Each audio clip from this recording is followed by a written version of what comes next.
2024ના નવા અભ્યાસક્રમ મુજબ બરાબર 2, 4, 3 માર્ક્સના પ્રશ્નો વિથ PDF સાથે મિત્રો અને પાઠ 1ના મોસ્ટ આઈએમપી પ્રશ્નો આપવાના છીએ આપણે.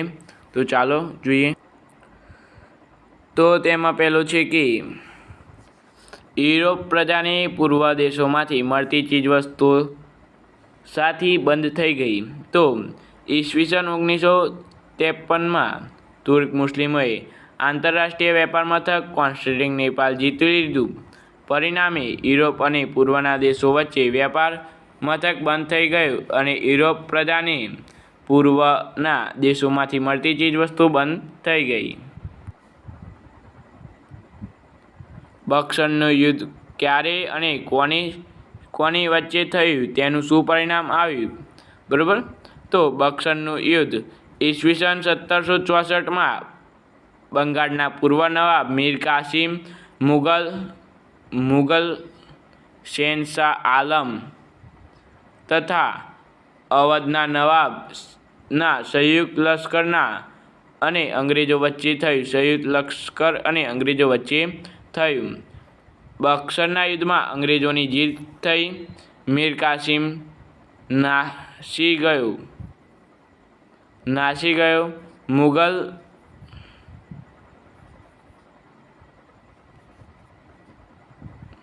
મુગલ શહેનશાહ આલમે અંગ્રેજોને 50 બિહાર ઓડિશા પ્રાંતોમાંથી જમીન મહેસૂલ ઉઘરાવવાની દેવાની સત્તા આપી. નિયામક ધારાની મુખ્ય જોગવાઈઓ શી હતી? તો ઈસવીસન 1873માં અંગ્રેજ સરકાર પાસે કરેલા નિયામક ધારાની મુખ્ય જોગવાઈઓ નીચે મુજબ છે. પહેલું, બંગાળના ગવર્નર જનરલનું પદ આપવામાં આવ્યું. અંગ્રેજ કંપનીના વેપારી અને રાજકીય હિતો તેમજ પ્રવૃત્તિઓની ગવર્નર જનરલના સીધા અંકુશ નીચે મૂક્યા. ત્યારબાદ મિત્રો મુંબઈ અને ચેન્નઈના ગવર્નરને તથા મિત્ર અને તેમની કાઉન્સિલ નીચે મૂકવામાં આવ્યા. બરાબર. આ 3 જોગવાઈઓ હતી નિયામક ધારાની.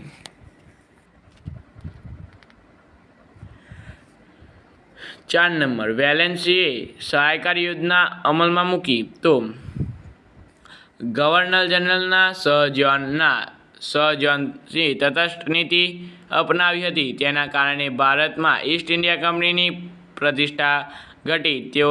તેઓના રાજ્ય વિસ્તાર અટકી ગયા.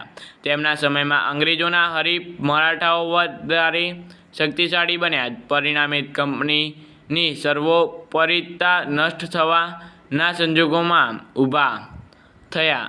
આથી તટસ્થતાની નીતિનું પાલન કરવું કંપની સરકાર અને હિતવાહક ન હતું.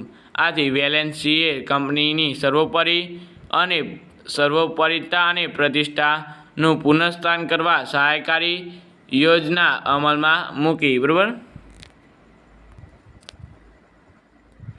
ડેલહાઉસીએ ખાલસા નીતિ શા માટે અમલમાં મૂકી? તો ડેલહાઉસી ઉગ્ર સામ્રાજ્યવાદી હતો.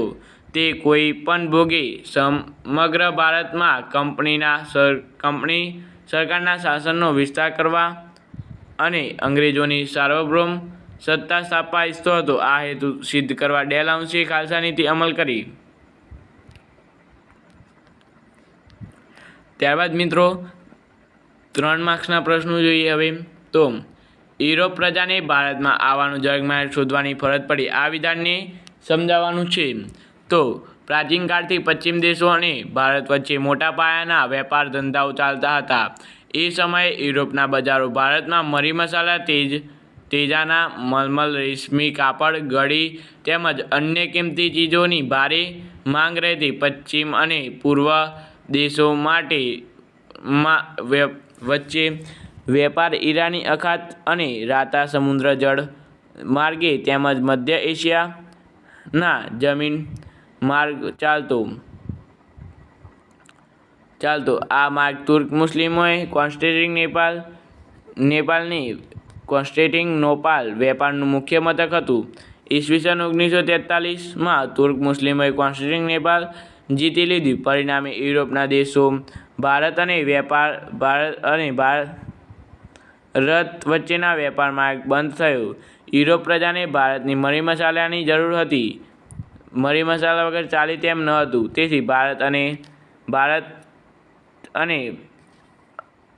તેથી તેમને ભારત આવવાની નવી જળમાર્ગ શોધવાની ફરજ પડી.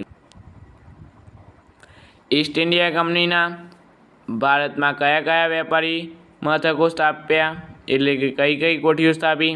તો ઈસ્ટ ઇન્ડિયા કંપનીને મુગલ બાદશાહ જહાંગીર પાસેથી ભારતમાં વેપાર કરવાનો પરવાનો મેળવી તેમની ભારતમાં પહેલી વેપારી મથક ઈસવીસન 1613માં સુરતમાં સ્થાપી.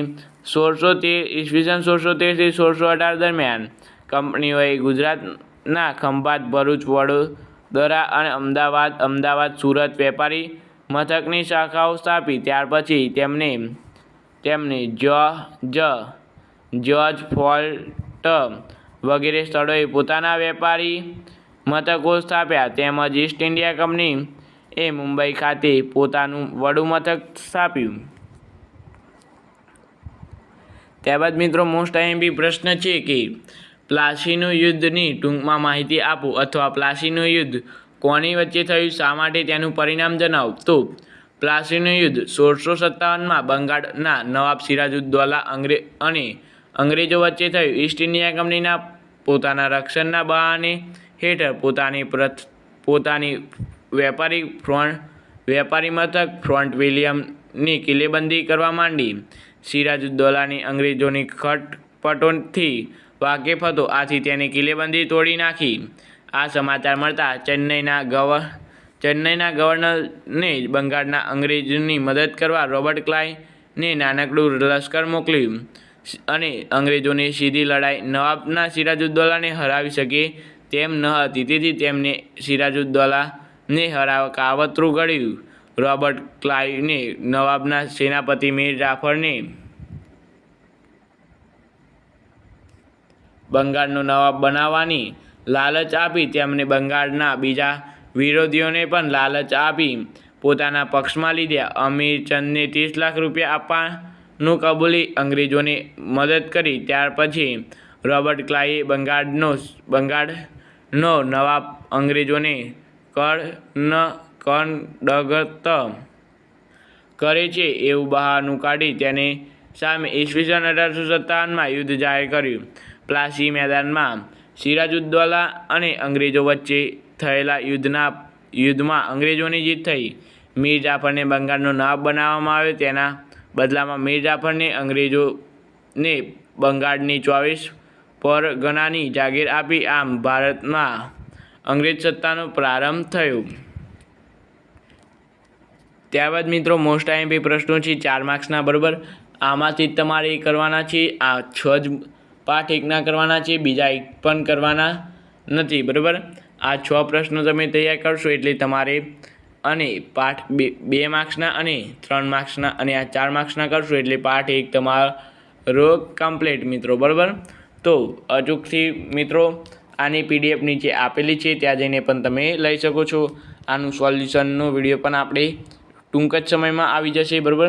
તો પહેલો છે 4 માર્ક્સના પ્રશ્નોમાં, તો કંપનીની શાસનથી ભારત પર થયેલી આર્થિક અસરો જણાવો. કંપનીના શાસનથી ભારત પર થયેલી સામાજિક અસર જણાવો.